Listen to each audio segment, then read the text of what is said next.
Happy weekend, everybody. And it is now the end of January. So it's time to really get started thinking about and starting your seeds for cool season. Um, and there's certain crops. You have your warm season crops. That's, you know, we're still a few weeks out from getting those started.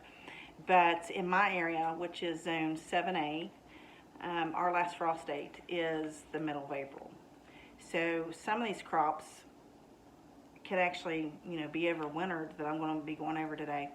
They can successfully be overwintered here under frost blankets, which is what I readily use. But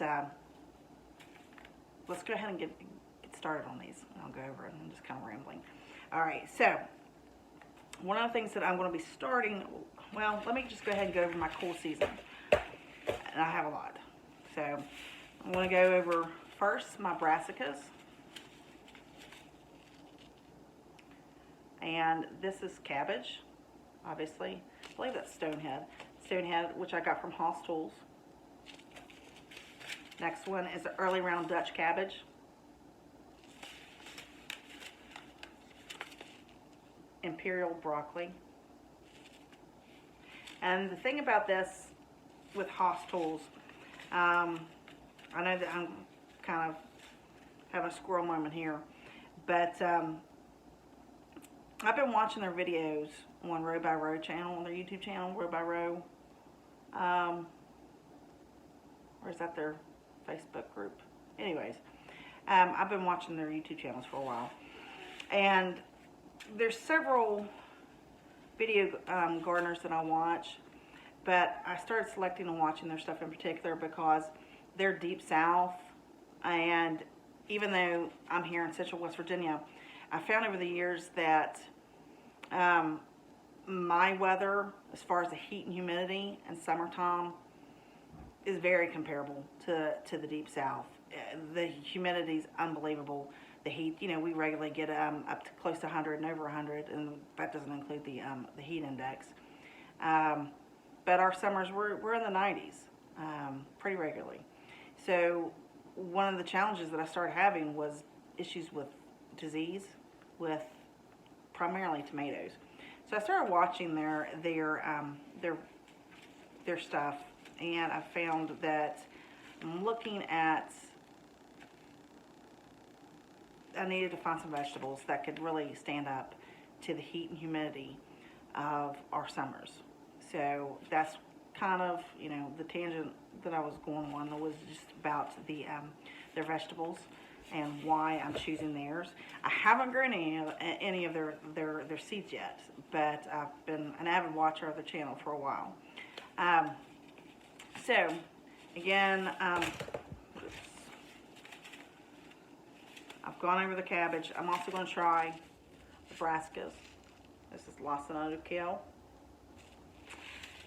And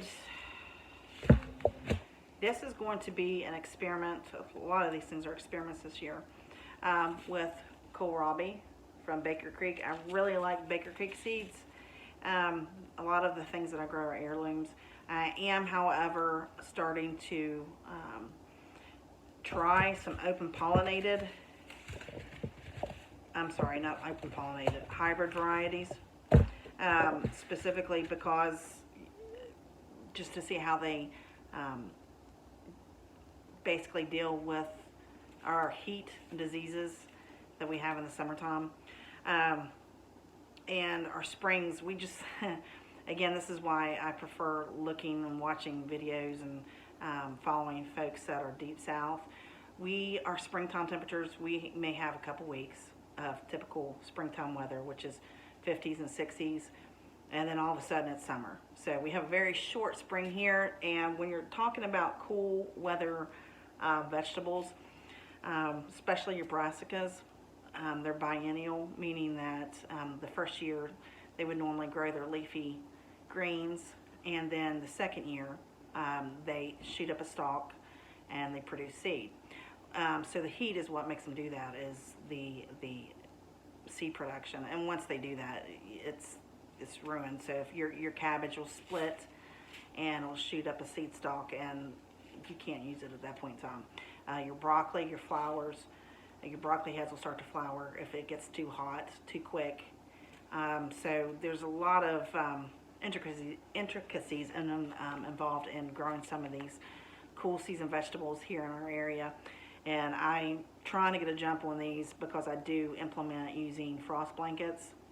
So therefore, if we do have a severe cold snap, and all these vegetables can take cold weather. What temperature depends on what vegetable it is, but most Nebraskas can easily take temperatures in the 20s, mid to upper 20s.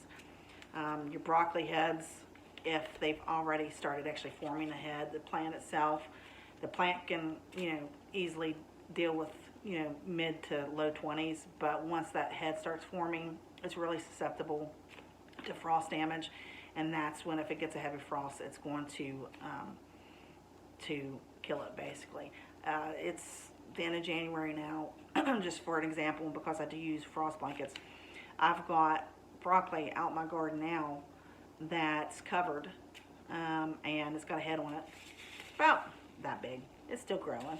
I expect it to finish up next month sometime, but it's still chugging along just fine because I've kept it under the frost blanket, and even though we've had temperatures in the low 20s and upper teens for a few hours at night, hasn't been damaged at all. And on really super cold nights, I may put a second frost blanket over it, but for the most part, it just keeps chugging along. So, another squirrel moment, I know. Okay, so, but with this kohlrabi, I have seen some videos and of some folks using kohlrabi to make coleslaw, and that's something that I really want to try. Our cabbage that I grow, we make sauerkraut out of, so I really wanted to try something that was going to be simple and quick and easy to make coleslaw out of instead of using a big head, because you really can't, in my experience from what we've tried, you can't really freeze coleslaw.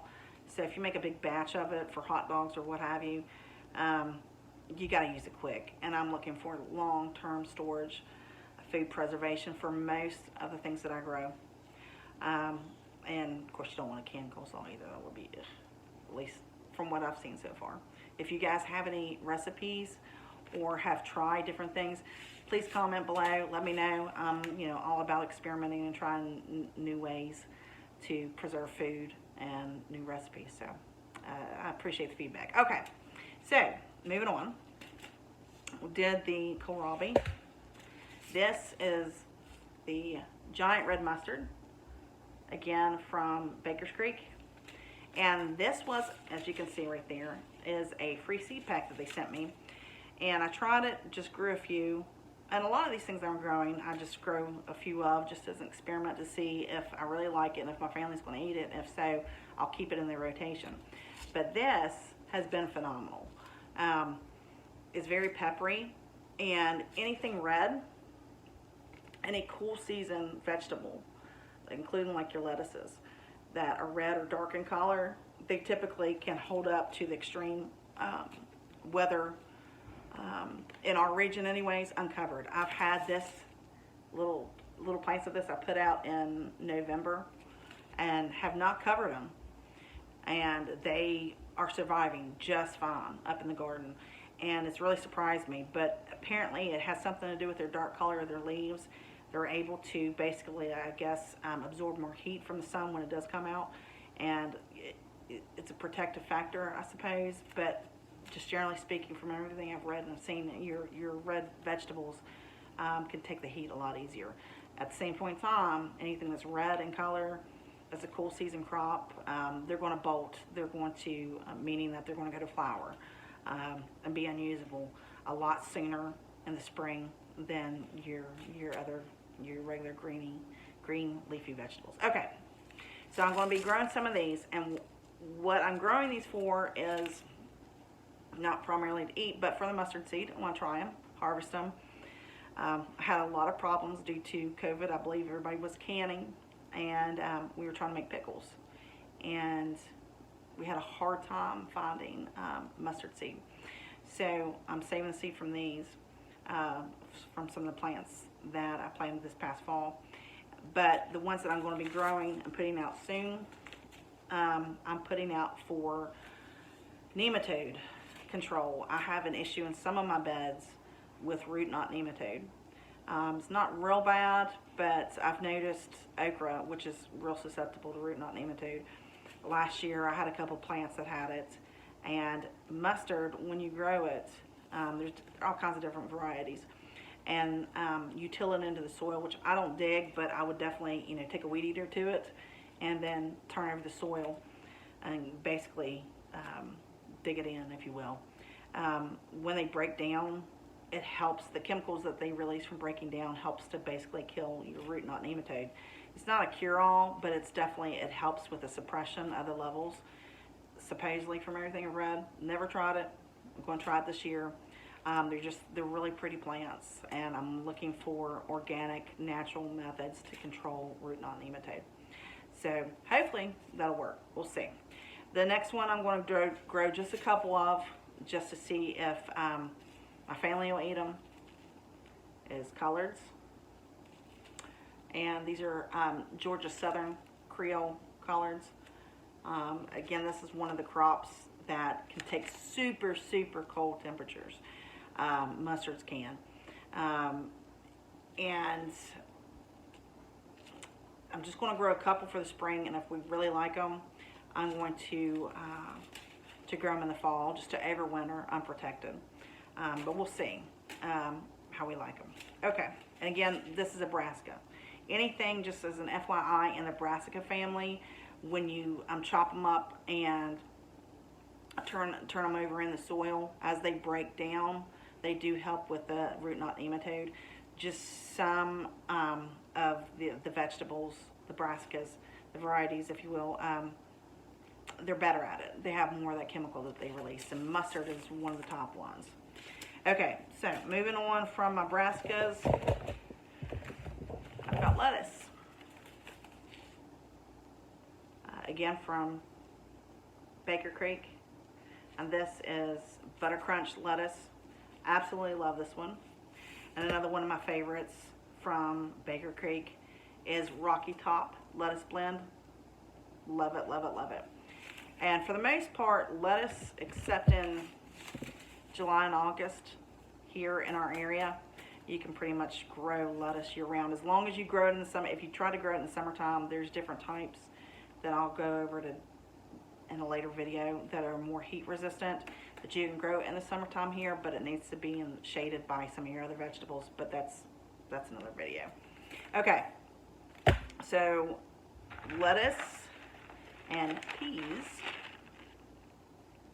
I don't know if you can see that or not. There we go. These are sugar ann, and they are a snap pea. They're a sugar snap, actually. Tried peas last year. Absolutely love them. Hate canned peas. They're disgusting, at least for me, anyways. And a lot of family members feel the same. But I have found that there's sugar snap peas that you just pick them and eat them, the pod and all, and they're really, really great. But the sugar ann in particular, they're a smaller variety. The plant is, they only get about 2 feet tall, so they don't need to be staked. But I'm just primarily growing these for one, just so I can eat the pods, and two, just to help, because they're a legume, help with the nitrogen in the soil, because all your legume families, they actually make their own nitrogen from if you plant other plants next to them or close to them, they could help basically share that nitrogen that your legumes make. So anyways, so I'm growing a bunch of legumes. Now these, again from Baker Creek, these are King Tut purple peas. And these are a vining type. I use quite a bit of cattle panels to make arbors. and I grow a lot of my vining crops up them. So these are going to go in, and I'm planning on going to be putting these out and letting them grow and producing their peas before, like my squash, my winter squash, and some of my melons, my personal size melons, which again, this is another video, that's a warm season crop. But so therefore that nitrogen will be in the soil before my vining summer crops go in. So, and plus, if you've ever had to pick green beans or peas or any of that stuff on a big vining plant, it's really hard to find them sometimes because they're green. And this should make them easy to find and easy to pick. Okay, so there's the peas, and then spinach. Spinach, this is Bloomsdale Longstanding spinach. Again, from Baker Creek. They are the champs, one of the champs of your winter varieties, winter vegetables, if you will. They can easily stand up to 10-degree temperature uncovered. And the downside of that is that when I do plant these out, they will be bolting, meaning that I can't use them by the end of April, maybe the first part of May. So spinach in our area, you really should grow it in the fall and over winter. But I got a lot of extra seeds, so I'm going to put some out. And hopefully we'll get a bit of a harvest before it starts getting warm and they bolt. Okay, the last thing that I want to try is an experiment. I bought these seeds a couple years ago, and I really need to do something with them. Are hybrid round red beets from Johnny Seeds. And that's another seed distributor that I use. I like Johnny's. I like Baker Creek quite a bit. I am trying Hoss Tools for their some of their hybrids, especially my tomatoes, which again another video. But I also like Southern Exposure Seed Exchange because they're in Virginia, pretty much, if I remember correctly, just east of where we are. So the latitude is the same, and their summers and some of the same challenges. They have a lot of the same soil that we have, which is red clay. So very similar growing conditions. So a lot of their varieties are suited to our area. So what else? I think that's it. But one thing I am going to touch on real quick is my hot peppers. These are, your peppers obviously are warm season crops, but hot peppers in particular can take 12 weeks from the time you sow them to the time that you can actually plant them out, maybe even 16 weeks. Hot peppers can take 3 to 4 weeks just to germinate. They take a while. So I definitely want to get those started soon. I'm probably going to actually start those this weekend as well. My regular sweet peppers will be a couple weeks later. But the peppers in particular, and I'm not growing eggplant. Eggplant also falls in this category. They take a while to get up and go on to where you can actually have a viable plant to transplant. So, anywho, that's all I have for today. And if you have any suggestions, anything that you'd like to see, anything that you'd like for me to cover, any questions, just comment below and I'll go over it. And I'm going to go ahead and put some links to some of these seed companies that I use, and we'll talk to you soon. Thanks, guys. Enjoy your weekend. Bye.